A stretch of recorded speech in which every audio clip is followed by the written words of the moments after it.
नमस्कार। स्कूल विद्यार्थी इस YouTube channel में आप सभी का बहुत बहुत स्वागत। मेरा नाम है सोनाली जाधव। बेसिकली ये चैनल स्कूल गोइंग स्टूडेंट्स के लिए है और उन्हें जो सिखाते हैं पेरेंट्स उनके लिए है, ताकि उनको थोड़ी हेल्प मिल जाए यूट्यूब से कि अपने बच्चों को सिखा सके। और जो बच्चे हैं वो खुद सीखना चाहते हैं तो भी वो ये वीडियो की वजह से, ये चैनल के वजह से कुछ सीख सके। बेसिकली ये जो वीडियो है अभी होने वाला है 10th के रिलेटेड। मराठी सब्जेक्ट है, 10th है, एसएससी बोर्ड, ईयर है 2020 और बोर्ड है महाराष्ट्र बोर्ड। ओके, शुरुआत करते हैं। आज हम देखने वाले हैं चैप्टर नंबर 3, शाल। ओके, शाल ये एक चैप्टर है और शाल का मीनिंग होता है जो हम लोग ठंडी में ओढ़ते हैं, शॉल जिसको हम लोग बोलते हैं, तो उसके बारे में ये पूरा चैप्टर है। ये चैप्टर के जो लेखक है, ओके, राइटर है, वो है रा ग जाधव। इनका जन्म हुआ है 1932 मतलब 1932 ते 2016 मतलब 2016। ओके, ऐसे रीड किया जाता है 1932 ते 2016। हम लोग इसका जो ये येलो पार्ट है उसको प्रस्तावना बोलते हैं, तो वो भी हम लोग पढ़ेंगे और समझेंगे। ठीक है, शुरुआत करते हैं। कवी, समीक्षक, ललित लेखक, साहित्याची जाण आणि बहुआयामी समीक्षा वृत्ती यातून त्यांची समीक्षा विकसित झाली। व्यापक वाङ्मयीन दृष्टिकोन आणि चिंतनात्मकता ही त्यांच्या समीक्षेची वैशिष्ट्ये आहेत। त्यांच्या समीक्षाविषयक लेखनाची 30हून अधिक पुस्तके आहेत। त्यांचे साहित्य आणि सामाजिक संदर्भ, आनंदाचा डोह, निळी पहाट, आधुनिक मराठी कवयित्रींची कविता, साठोत्तरी मराठी कविता व कवी, आगळी वेगळी नाटकं ही समीक्षात्मक पुस्तके, वियोग ब्रह्म, मावळतीच्या कविता हे कविता संग्रह इत्यादी लेखन प्रसिद्ध आहे। 1970 ते 1990 या काळात ते विश्वकोशाच्या संपादनात सहभागी होते। ओके, तो ये जो पहला पैराग्राफ होता है वो हमेशा वो लेखक के कार्य के ऊपर होता है कि उन्होंने कौन सी किताबें लिखी, कौन से विषय में उन्होंने कार्य किया। तो बेसिकली लेखक के बारे में सब चीज़ें यहाँ पे लिखी होती है। जो सेकंड पैराग्राफ होता है वो हमारे लिए बहुत इम्पॉर्टेंट होता है, क्योंकि एप्रिसिएशन के टाइम पे हमें ये पैराग्राफ की ज़रूरत रहती है। तो ये पैराग्राफ मैं पढ़ती हूँ और आपको समझाती भी हूँ। शालीभोवती असलेल्या लेखकाच्या आठवणी या पुस्तकातून व्यक्त झाल्या आहेत। मतलब ये जो लेखक है रा ग जाधव, उनके पास एक ऐसी शॉल थी और वो शॉल की बहुत सारी यादें उनके पास थी, वो इस चैप्टर में उन्होंने लिखी है। ओके, शाल हे प्रतीकात्मक आहे, मतलब शॉल ये एक चीज़ है जिसके बारे में उन्होंने पूरा ये चैप्टर लिखा है। शालीमुळे येणारा शालीनतेचा संदर्भ अंतर्मुख करणारा आहे। मतलब ये शॉल जो है, ओके, मतलब जो शाल है, तो शॉल ये चीज़ क्या इंडिकेट करती है, तो शालीनता। शालीनता मतलब बहुत आदर सम्मान जिस व्यक्ति को दिया जाता है उसको एज अ गिफ्ट की तरह या फिर एक प्राइज़ की तरह शॉल दी जाती है। आपने देखा होगा बहुत सारे ओकेशन पे जो बड़े बड़े लोग होती हैं, हस्तियाँ होती है, उनको शॉल और नारियल दिया जाता है। तो शॉल क्या इंडिकेट करती है, शालीनता। शालीनता मतलब बड़प्पन। ठीक है, पाठातील औदार्याचे उदाहरण हे माणसाची संवेदनशीलता जपणारे आहे। मतलब ये चैप्टर में शॉल के बारे में और इंसानों के बारे में जो भी कुछ बातें बताई है वो बहुत ही इमोशनल है। संवेदनशील मतलब बहुत इमोशनली आपको अटॅच करेगी। वस्तूंच्या संदर्भातील आठवणींचे मोल महत्त्वाचे असते। मतलब देखिए, हमारी कोई भी चीज़ होती है, हम इमोशनली उससे अटैच रहते हैं। वैसे उन्होंने बोला है कि वस्तु, उनके लिए वो शॉल एक वस्तु थी, चीज़ थी, पर उसके साथ उनकी बहुत सारी यादें जुड़ी हुई हैं। कोणत्याही निर्जीव वस्तूंशी निगडित असलेले संदर्भ मानवी भावना तरल ठेवतात। मतलब कोई भी चीज़ हमें उसके साथ एक इमोशंस के साथ, एक मेमोरी के साथ अटैच करके रखती है। आपके पास भी आपकी ऐसी कोई चीज़ें होगी बचपन की जिसको आप कभी भी किसी को देना नहीं पसंद करोगे, क्योंकि आपकी बहुत सारी यादें हैं उस चीज़ के साथ। वैसे ही वस्तूशी निगडित कोणतीही आठवण असो वा प्रसंग त्याचे मानवी संदर्भ सर्वार्थाने महत्त्वाचे ठरते। मतलब कोई भी चीज़ के साथ आपकी कोई भी मेमोरी जुड़ी होगी या कोई इंसिडेंट जुड़ा होगा तो वो आपका बहुत ही इम्पॉर्टेंट पार्ट होता है लाइफ का। तो इसी बारे में ये पूरा चैप्टर है। सो आई होप आपको थोड़ा आइडिया आया होगा कि ये प्रस्तावना पढ़ के कि हम ये चैप्टर में क्या पढ़ने वाले हैं। ओके, सो चैप्टर हम शुरू करते हैं अभी। एकदा मी पु ल देशपांडे यांच्याकडे काही एक निमित्ताने गेलो होतो। मतलब एक दिन ये जो लेखक है, क्या नाम है उनका, रा ग जाधव। ओके, सो ये जो लेखक है वो एक दिन पु ल देशपांडे ये नाम के एक व्यक्ति के पास जाते हैं किसी कारण के। एक निमित्ताने मतलब किसी कारण के वजह से वो पु ल देशपांडे को मिलने के लिए उनके घर पे जाते हैं। काम झाल्यावर मी निघण्याच्या बेतात होतो। मतलब काम होने के बाद मैं निकल ही रहा था। ओके, तेवढ्यात सुनीताबाईंनी मला थांबवले व विचारले, तुम्हाला शाल दिली तर चालेल काय? तब उसी वक्त सुनीताबाई मतलब पु ल देशपांडे इनकी जो वाइफ है, उन्होंने मुझे रोका और मुझे पूछा कि आपको अगर हम शाल देंगे तो आपको चलेगा क्या? मी एका पायावर हो म्हटले। तब मैंने मतलब कुछ बिना सोच के डायरेक्टली हाँ बोल दिया कि हाँ मुझे चलेगा। पु ल व सुनीताबाई यांनी मला शाल द्यावी हा मला गौरव वाटला। मतलब देखिए, पु ल देशपांडे बहुत बड़े लेखक है, बहुत फेमस लेखक है। तो उन्होंने और उनकी वाइफ ने अगर मुझे shawl the as a gift तो वो मेरे लिए बहुत सम्मान की बात होगी, ऐसे उन्हें लगा। रा ग जाधव मतलब हमारे लेखक को। ती शाल मी माझ्या खोलीतल्या सुटकेसमध्ये ठेवून दिली, वापरली मात्र कधीच नाही। मतलब वो शॉल मैंने मेरे रूम में एक सूटकेस थी, एक बैग थी, उसमें रख दी, पर मैंने उसको कभी यूज़ नहीं किया क्योंकि उन्हें लगता था कि अगर यूज़ करेंगे तो ख़राब हो जाएगी, फिर यादें मिट जाएगी। तो वो बहुत ही फेवरेट शॉल थी, इसलिए उन्होंने कभी यूज़ नहीं की। एज इट इज़ उन्होंने सूटकेस में जाके रख दी। ठीक है, आगे बढ़ते हैं। पुढे वाईला विश्वकोशाचा अध्यक्ष म्हणून मी गेलो। वाई एक प्लेस का नाम है। ओके, तो आगे वो बता रहे कि जब वो वाई इस नाम के प्लेस पे गए, किसके लिए गए थे? विश्वकोशाचा अध्यक्ष। विश्वकोश मतलब बहुत बड़ा एक बुक होता है, जैसे कि इंसाइक्लोपीडिया। तो वैसे ही बुक के एक विषय में, कामकाज के विषय में वो अध्यक्ष थे और वो वाई नाम के एक प्लेस पे जाते हैं। तो उधर का वो इंसिडेंट बता रहे। ठीक है, तो उधर क्या हुआ, तिथे नदीकाठच्या प्राज्ञ शाळेमध्ये शाळेच्या खोलीत मी राहत असे। तो वहाँ पे एक स्कूल था। ओके, तो वो स्कूल में ही वो रहते थे और वो स्कूल के बाजू में क्या थी, एक नदी थी। खोलीच्या दक्षिणेकडील खिडक्या कृष्णा नदीच्या चिंचोळ्या प्रवाहावर होत्या। वो जो रूम थी उसकी दक्षिण साइड, दक्षिण मतलब क्या, south side. Okay, so south side मतलब उस रूम की जो साउथ साइड थी वहाँ पे एक विंडो थी और वो विंडो के बाहर क्या दिखता था, कृष्णा रिवर दिखती थी। उसका एक प्रवाह, चिंचोळ्या मतलब नैरो, एक नैरो प्रवाह, नैरो फ्लो किसका दिखता था, रिवर कृष्णा का दिखता था। मतलब वो नज़ारा बता रहे हैं। थंडीच्या दिवसात एक बाई माझ्या खिडकीखालील घाटाच्या छोट्या तटावर तिचे छोटे मूल एका टोपलीत ठेवून मासे पकड़ण्याच्या उद्योगात होती। एक दिन उन्होंने क्या देखा कि ठंडी के दिन थे। ओके, विंटर सीजन चालू था। एक लेडी थी, उसने क्या किया, ये जो लेखक की खिड़की है रूम की, तो उसके ही नीचे उसके छोटे बच्चे को रखा और वो नदी में मतलब छोटे बच्चे को टोपली में, टोपली मतलब एक टोकरी में रखती है उसके बच्चे को और उस नदी में फ़िश पकड़ने का काम चालू करती है। ओके, आगे है, तिचे बाळ कडाक्याच्या थंडीने कुडकुडत रडत होते। मतलब उसका जो बच्चा था वो ठंडी के कारण, बहुत ठंड थी उसके कारण कुडकुडत मतलब बहुत ही क्या कर रहा था, ठंड की वजह से रो रहा था। और कुडकुडना मतलब शिवरिंग हो रहा था वो।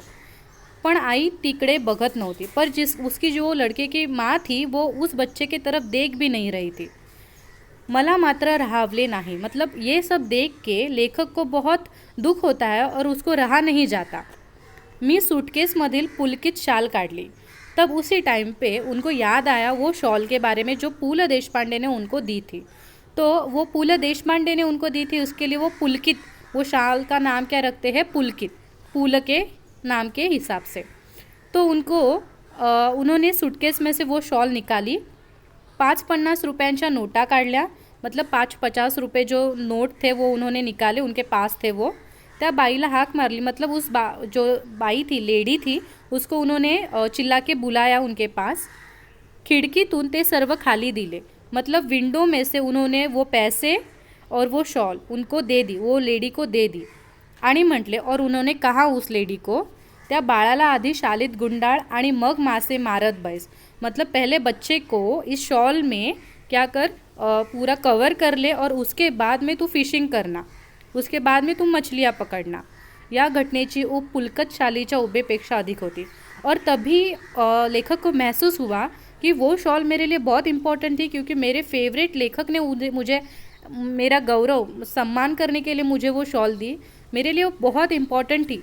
पर आज मैंने एक ज़रूरतमंद बच्चे को वो शॉल दी है, तो आज तो मुझे उससे मतलब उस इंसिडेंट से भी ज़्यादा मुझे आज खुद पे सम्मान हो रहा है, और आज मुझे वो ज़्यादा कोज़ी लग रही है, ज़्यादा अच्छी लग रही है कि मैंने उस शॉल का यूज़ किसी के लिए, किसी के मदद के लिए किया, किसी को हेल्प की।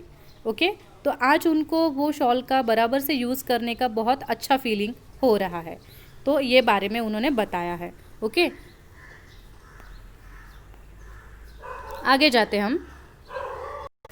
नेक्स्ट पैराग्राफ है हमारा, कविवर्य नारायण सुर्वे खूब सभा सम्मेलने गाजवत। तो अभी उन्होंने दूसरा इंसिडेंट बताया उनके लाइफ में कि कविवर्य मतलब एक श्रेष्ठ कवि है, फेमस कवि है नारायण सुर्वे नाम के। तो उन्होंने बहुत सभाएं ली, बहुत सम्मेलन में उन्होंने उनकी कविताएं सुनाई। ओके, और वो बहुत फेमस थे। पुढे ते साहित्य संमेलनाचे अध्यक्षही झाले। उसके बाद में, पहले वो कवि थे पर वो बाद में साहित्य सम्मेलन नाम की एक संस्था है, बड़ी संस्था, उसके वो अध्यक्ष भी हुए। परिणामतः त्यांच्या कार्यक्रमांना अहोरात्र भरतीच असे, मतलब उसका परिणाम ये हुआ कि उनके जब भी कार्यक्रम होते थे, ओके, प्रोग्राम होते थे, तो अहोरात्र, इसका मीनिंग है दिन और रात, मतलब दिन में भी उनके जो प्रोग्राम थे उनको बहुत भीड़ रहती थी, और रात में भी बहुत भीड़ रहती थी। भरतीच असे मतलब भीड़ रहना। ओके, प्रत्येक कार्यक्रमात सन्मानाची शाल व श्रीफळ त्यांना मिळत नाही। तो मतलब हर कार्यक्रम को, हर प्रोग्राम को उनको शॉल और श्रीफल का मतलब होता है नारियल। ओके, सो ऐसा नहीं होता कि हर कार्यक्रम को, हर प्रोग्राम को उनको कोई शॉल मिले या फिर कोई नारियल मिले। एकदा ते मला म्हणाले, एक दिन, ये जो नारायण सुर्वे है वो लेखक को, मतलब राग जाधव को बोलते हैं, या शाली घेऊन मी आता शालीन बनू लागलो आहे, मतलब ये शॉल लेके मुझे ऐसा फीलिंग आता है कि अब मैं बहुत शालीन बन गया हूँ। शालीन मतलब बहुत सम्मान वाला व्यक्ति में बन गया हूँ, ऐसे। त्यांच्या बोलण्याची उपरोधिक खोज माझ्याच नव्हे तर कोणाच्याही सहजपणे लक्षात येणारी होती। मतलब उन्होंने जो भी ये सेंटेंस बोला, तो वो उसके पीछे कुछ हिडन मीनिंग है, मतलब उनको बोलना कुछ और है और वो कुछ और बोल रहे हैं, जैसे कि टॉन्टिंग कर रहे हैं। ये मेरे अलावा किसी दो, मतलब मुझे ही नहीं तो बहुत सारे लोगों को ये बात समझ में आ गई। शाल, आगे लेते हैं। शाल व शालीनता यांचा संबंध काय, मतलब शाल, एक शॉल, सिंपल शॉल, और एक शालीनता मतलब सम्मानित होना, इसका क्या संबंध है। खरे तर खरीखुरी शालीनता शालीविना शोभते, सर्वे मुळातच शालीन। शालीच्या वर्षावाखाली त्यांची शालीनता कधी हरवली नाही, कधी क्षीणही झाली नाही। तो यहाँ पे एक बड़ी बात कही है लेखक ने कि जो आदमी रियल में बहुत ही शालीन होता है, समझदार होता है, तो वो विदाउट शॉल, मतलब किसी शॉल के बिना ही वो उठ उभर के आता है। इसका मीनिंग मैं अगर आपको इजी वे में बताऊं तो देखने जाएं तो एक अगर सच्चा आदमी हो, बहुत अच्छा आदमी हो, तो उसको किसी क्रेडिट की ज़रूरत नहीं, उसको किसी सम्मान की ज़रूरत नहीं, उसका होना ही बहुत काफ़ी होता है। ओके, सर्वे मुळात शालीन, मतलब अगर आदमी मन से ही बहुत अच्छा और सच्चा है तो उसको कोई गिफ्ट देने की, उसको कोई सम्मान देने की ज़रूरत नहीं है, वो वैसे भी समाज की मदद करेगा ही। शालीनच्या वर्षावाखाली, मतलब जैसे, मतलब उन ये जो नारायण सुर्वे थे वो इतने अच्छे लेखक थे, अच्छे कवि थे, उनको कितनी भी शॉल दिया, उनको कितना भी सम्मान देने के बावजूद भी उनको कभी भी प्राइड नहीं महसूस हुआ, गर्व नहीं हुआ कि अरे मैं इतना बड़ा हो गया हूँ, मैं बहुत बड़ा हूँ। ओके, तो उनको वो वाली फीलिंग जो होती है, अहंकार, वो कभी आई नहीं। और मतलब उनका जो अच्छापन था वो कभी क्षीण नहीं हुआ, क्षीण मतलब कम नहीं हुआ। बेसिकली कभी कभी कैसा होता है हमारे लाइफ में, अगर हमें ज़्यादा अटेंशन मिल जाता है तो हमारा बहुत ईगो बढ़ जाता है, हम बहुत अहंकारी बन जाते हैं कि सब लोग मेरा सुनते हैं, तो कहाँ पे हमारा ओवर कॉन्फिडेंस उभर कर आ जाता है। पर जो अच्छा आदमी होता है उसको कितनी भी तारीफ़ मिले, कितने भी सम्मान मिले, फिर भी उसका अहंकार वो जागृत नहीं होने देता। वो बहुत ही एकदम नम्र रहता है, हम्बल रहता है, वो अच्छे आदमी की निशानी है। उसको कितना भी सम्मान मिलेगा फिर भी वो हम्बल ही रहेगा। वैसे ही नारायण सुर्वे है, तो उनको कभी, उनके ऊपर कभी शॉल, मतलब ये गिफ्ट्स का कभी भी नशा नहीं चढ़ा।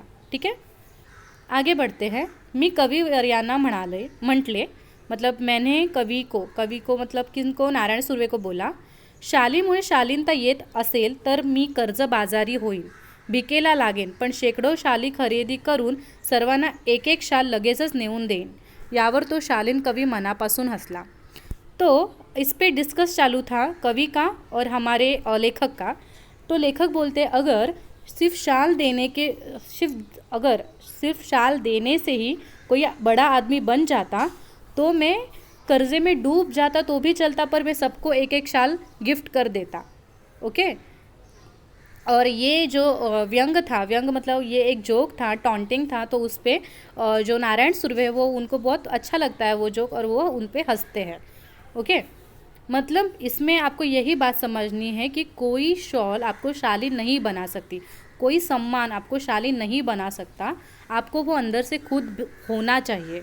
ओके, आगे बोल रही है, शालीमुळे शालीनता येते की जाते या प्रश्नाचे माझे उत्तर जाते असेच आहे। सन्मान करण्याच्या रूपाने आपण खरे तर एक शालीन जग गमावून बसण्याचा धोकाच मोठा है। लेखक बोलते हैं कि मुझे नहीं पता कि शॉल के साथ शालीनता आती है या नहीं आती है, पर मुझे ये पता है कि नहीं आती है। ज़्यादा करके मेरा नहीं ही उत्तर होगा। क्यों? क्योंकि अगर शॉल या फिर कोई सम्मान दिया जाता है तो हम लोग शालीनता भूल जाते हैं, हम अहंकारी बन जाते हैं, और वो गलत बात है। वो हमारे लिए बहुत बड़ा धोखा है कि हम हमारा हम्बलनेस भूल जाते हैं ज़्यादा प्राउड के कारण। तो ये मुझे यही लगता है कि शालीनता नहीं आती शाल से। आगे उन्होंने बोला है, मी 2004 साली मराठी रत्न साहित्य संमेलनाचा बिनविरोध अध्यक्ष झालो। मतलब 2004 की बात है। 2004 में मराठी साहित्य सम्मेलन नाम की एक संस्था है, तो उनका अध्यक्ष रा ग जाधव इनको बनाया गया। बिन विरोध मतलब किसी का भी विरोध नहीं था, मेजॉरिटी विन्स थे वो सबसे। तत्कालीन 1-2 वर्षात माझ्यावर शालीनचा वर्षाव झाला। मतलब उस दौरान लेखक अध्यक्ष थे, इसके लिए उनको बहुत सारे, वो 1-2 साल में बहुत सारे शॉल मिले as a gift, as a सन्मान। ओके, वर्षाव झाला मतलब बहुत सारी शॉल उनके पास जमा हो गई। एवढ्या शाली जमत गेल्या की माझ्या 8x6च्या खोलीत त्यांना ठेवणेच अशक्य नव्हते। मतलब लेखक बोल रहे कि इतना सारी शॉल मेरे पास जमा हो गई कि मेरे छोटे से रूम में 8x6 मतलब 8x6 की जो मेरी छोटी सी खोली थी, रूम थी, उसमें वो शॉल रखने की जगह नहीं थी। तो लेखक ने क्या किया, मग मी सगळ्या शालींचे गाठोडे बांधून ते निकटवर्ती मित्राकडे ठेवले। तो लेखक ने सब शॉल का एक बड़ा गट्ठा बांधा, गाठोड़े मतलब गट्ठा बांधा, और निकटवर्ती, इसका मीनिंग होता है बहुत ही बेस्ट फ्रेंड, जो खास नज़दीक का दोस्त है, उसके पास मैंने वो रखा पूरा गट्ठा। व त्या शाली वापरण्याचे वगैरे त्याला सर्वाधिकार दिले। मतलब और मैंने बोला ये शॉल इसमें से किसी भी शॉल का तू यूज़ कर सकता है, सब शॉल का तो यूज़ कर सकता है या फिर कुछ भी कर सकता है। सर्व अधिकार मतलब मैंने पूरा अधिकार अभी आज से तेरा है इस शॉल पे। बिचारा अति प्रामाणिक, त्याच्याही छोट्या खोलीत त्याने ते सांभाळले। और वो भी दोस्त उसका था, वो बहुत ही प्रामाणिक था, बहुत ही ऑनेस्ट था, तो उसने भी वो पूरी मेहनत से, पूरे अच्छे तरीके से वो पूरा जो गट्ठा था शॉल का वो उसका ख्याल रखा. हळूहळू मी सगळ्या शाली वाटून टाकल्या गरीब श्रमिकांना. फिर बाद में फिर से उनके पास शॉल आने लगी. तो लेखक ने क्या किया, वो धीरे धीरे सब जो शॉल थी वो गरीब लोगों को या फिर श्रमिक मतलब वर्कर्स लोगों को उन्होंने बांटना शुरू किया, जो जो उनको मिलते थे दिखते थे उनके साथ. ओके. याच सुमारास मी शनिवार पेठेतील ओंकारेश्वर मंदिराच्या पुलावर बहुधा रोज संध्याकाळी जात असे. तो उसी टाइम जो लेखक थे वो सैटरडे को ओंकारेश नाम का भगवान का मंदिर था, तो उस मंदिर के ब्रिज पे रोज़ इवनिंग को हर रोज़ इवनिंग में जाते थे. तेथील कट्ट्यावर बसणे मला आवडे, मतलब वहाँ जाके उस कट्टे पे बैठना मुझे बहुत अच्छा लगता था. एक दिवस काय घडले, मतलब एक दिन क्या हुआ कि कडक थंडीच्या दिवसात बहुत ही कड़ाके की ठंडी और एक म्हातारा मतलब एक ओल्ड मैन अशक्त भिक्षेकरी, बहुत ही अशक्त मतलब वीक, भिक्षेकरी मतलब बेगर, कट्ट्याला लागूनच मतलब उस कट्टे को जहाँ पे मैं बैठा था, कट्टा मतलब एक बैठने की जगह, तो जहाँ पे मैं बैठा था उधर ही मैंने एक बहुत ही वीक ऐसे ओल्ड बेगर को देखा. चिरगुटे टाकून व पांघरून कुडकुडत बसल्याचे मी पाहिले. चिरगुटे मतलब बचा हुआ या फटा हुआ जो पतला कपड़ा होता है, तो वो उसने फैलाया था और उसके ऊपर वो बैठा था और उसने थोड़ा सा वो ओढ़ा भी था, कवर किया था, और बहुत ही क्या होता शिवरिंग हो रहा था वो ओल्ड मॅन. दुसऱ्या दिवशी मी 2 शाली घेऊन ओंकारेश्वरच्या कट्ट्यावर आलो. सेकंड डे लेखक 2 शॉल लेके उसी मंदिर के उसी कट्टे पे आके बैठे. तो म्हातारा होताच, मतलब वो जो ओल्ड बेगर था वो वहाँ पे ही था. त्याला दोन्ही शाली दिल्या. लेखक ने उसको वो दोनों भी शॉल दे दी. त्याने थरथरत्या हाताने मला नमस्कार केला, मतलब उस बेगर ने भी शिवरिंग वाले हाथों से मुझे प्रणाम किया, तो मतलब थँक्स बोला. पुढे 4-5 दिवस मला काही कामांमुळे संध्याकाळी ओंकारेश्वरला जाण्यास उसंत लाभली नाही. मतलब आगे के 4-5 दिन बहुत काम के कारण इवनिंग को ओंकारेश्वर के मंदिर जाने का उनको टाइम नहीं मिला. उसंत यानी टाइम न मिलना, उसंत लाभली नाही मतलब टाइम मिला नहीं. त्यानंतर मी नेहमीप्रमाणे ये जा करत राहिलो और उसके बाद में मैं वहाँ पे जाता था आता था. मग एकदम त्या भिक्षेकरी वृद्धाची आठवण आली. फिर एक दिन मुझे अचानक वो जो सीनियर सिटीज़न था, ओल्ड जो बेगर था, उसको मुझे उसकी याद लेखक को आई. तो नेहमीच्या ठिकाणी नव्हता, मतलब जहाँ पे वो हमेशा बैठता था वो कट्टे के नीचे, वहाँ पे वो नहीं बैठता था अभी. तेथील पुलावर चक्कर मारावी म्हणून मी उठलो व पुलावरून चालू लागलो. सो मैं उस जगह से उठा जहाँ पे मैं बैठा था, कट्टे पर से मैं उठा और मैंने वो ब्रिज के ऊपर चक्कर मारने का सोचा और मैं वो ब्रिज के ऊपर से चलने लगा. पुलाच्या जवळपास मध्यावर तो भिक्षेकरी म्हातारा दिसला. वो ब्रिज के पास ही बराबर मिडल में, मध्यावर मतलब बराबर मिडल में मुझे वो ओल्ड बेगर दिखा. ओके. मी लगबगीने त्याच्याकडे गेलो, मतलब मैं फटाफट उसके पास गया. पाहतो तो काय, और मैंने देखा तो क्या देखा, 30 चिरगुटे अंगाखाली व अंगावर, मतलब वही फटा हुआ कपड़ा उसके बॉडी पे था और नीचे बिछाया था जिस पे वो बैठा था. तेज कुड़कुड़ने, मतलब वही वो शिवरिंग कर रहा था. तेज दीन वाणे जीने, मतलब वही वो एकदम मिजरेबल उसकी ज़िंदगी. ओके. सो लेखक ने उसको पूछा, बाबा तुम्ही मला ओळखले, मतलब बाबा आपने मुझे पहचाना क्या.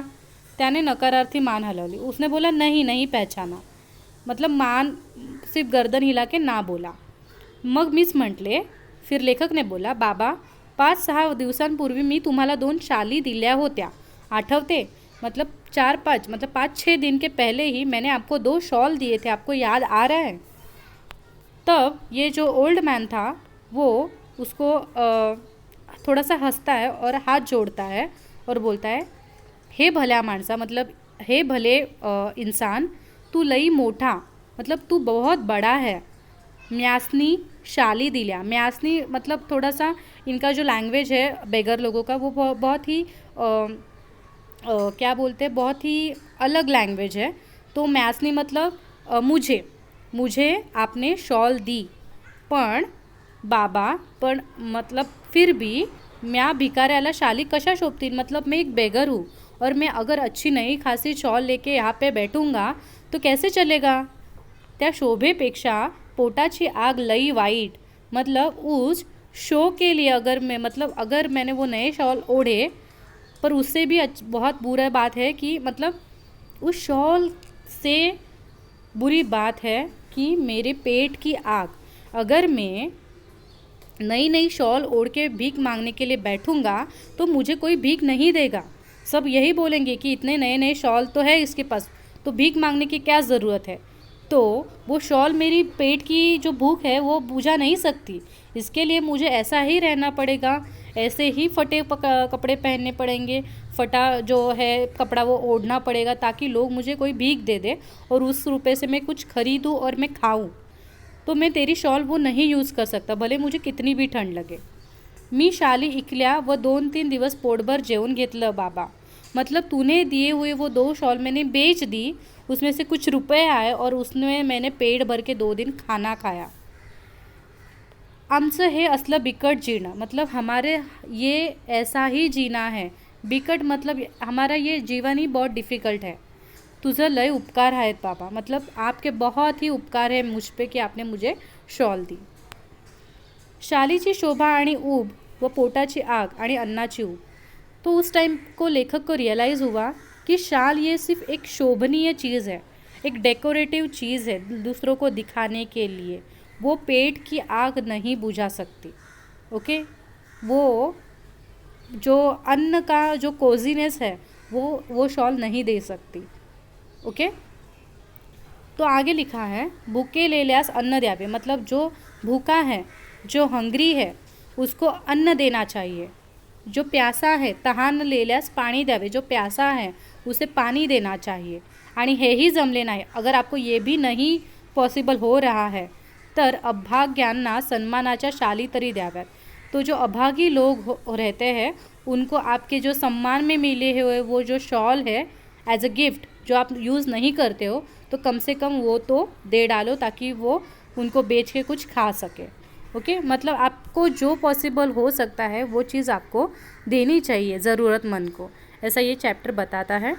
सो ये जो चैप्टर है वो कहाँ से लिया है, एक छात्र प्रबोधन नाम का एक दिवाली का आर्टिकल था, विशेषांक 2012 का. तो उसमें से ये एक आर्टिकल है जो आपको एज अ चैप्टर दिया है.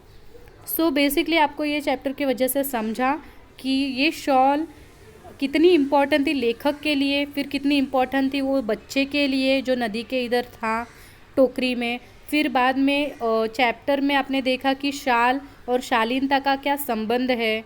मतलब शाल नहीं दी वही अच्छा है, क्योंकि ज़्यादा सम्मान के बाद में जो इंसान होता है वो अहंकारी बन जाता है. तो उससे अच्छा हम लोग शालीनता के लिए शाल का यूज़ ना करें. बाद में उन्होंने क्या देखा कि ओंकारेश का मंदिर देखा कि बेगर के लिए एक शॉल का मतलब क्या है कि उसका भीख आना कम होगा. तो उसको अगर वो ठंड होए तो वो भी चलेगा, पर उसको अन्न मिलना चाहिए क्योंकि उसकी पेट की आग बुझना बहुत इम्पॉर्टेंट है. तो शाल को इस चैप्टर में हमने अलग अलग पहलू के साथ देखा कि हमारे लिए जो चीज़ इम्पॉर्टेंट है या नहीं है वो दूसरों के लिए इम्पॉर्टेंट होगी या नहीं होगी, वो उसके स्टेट ऑफ माइंड पे होता है. तो आई होप आपको ये चैप्टर समझ में आया होगा. अगर चैप्टर आपको अच्छे से समझ में आएगा तभी आपको चैप्टर्स के जो सीन पैसेज के आपको आंसर लिखने होंगे तो आपको वो इजीली आ जाएंगे. तो ट्राई करो कि चैप्टर रीड करो, चैप्टर समझो और उसके बाद में पैराग्राफ सॉल्व कीजिए. ओके. सो अगर आपको ये चैप्टर अच्छा लगा होगा तो प्लीज़ चैनल को और वीडियो को लाइक कीजिए, चैनल को सब्सक्राइब कीजिए अगर किया नहीं है तो. अपने जो भी 10th वाले दोस्त हैं उनको ये वीडियो भेजिए ताकि उनको भी यूज़फुल हो जाए. आप फेसबुक पे पोस्ट कर सकते हो, आप व्हाट्सएप पे पोस्ट कर सकते हो, इंस्टाग्राम पे पोस्ट कर सकते हो. आप ऐसी कोशिश कीजिए कि आप भी अच्छे से अच्छे काम करिए और आपको सिर्फ वीडियो शेयर करना है ताकि सबको उसका यूज़ आ जाए. इतना एक छोटा सा आपका शेयरिंग बहुत लोगों को आराम दे सकता है, बहुत लोगों की स्टडी में हेल्प कर सकता है. तो प्लीज़ कुछ अच्छा काम कीजिए और सबके जो 10th वाले बच्चे उनके साथ आप ये ज़रूर शेयर कीजिए, आपके स्टेटस पे रखिए. बेल आइकॉन को याद से क्लिक कीजिए ताकि नए वीडियो का आपको नोटिफिकेशन मिल जाए. और thank you so much for loving me and supporting me. अगर आपको ऐसा लग रहा है कि वीडियो के साथ आपको चैप्टर भी एक्सप्लेन करके चाहिए, अगर आपको ऐसा भी यूज़ में आ रहा है, आपको यूज़फुल हो रहा है, तो आप ज़रूर कमेंट सेक्शन में जाइए ताकि मैं आगे भी चैप्टर एक्सप्लेन करूँ। ओके, सो आपकी जो भी कुछ भी कमेंट्स है, आपको मुझसे बात करनी है, आपके पास एक ही ज़रिया है कि आप कमेंट करिए। ओके, क्योंकि कमेंट को मैं रिप्लाई करती हूँ, तो आपको वही करना है। So thank you so much, मिलते हैं नए वीडियो के साथ।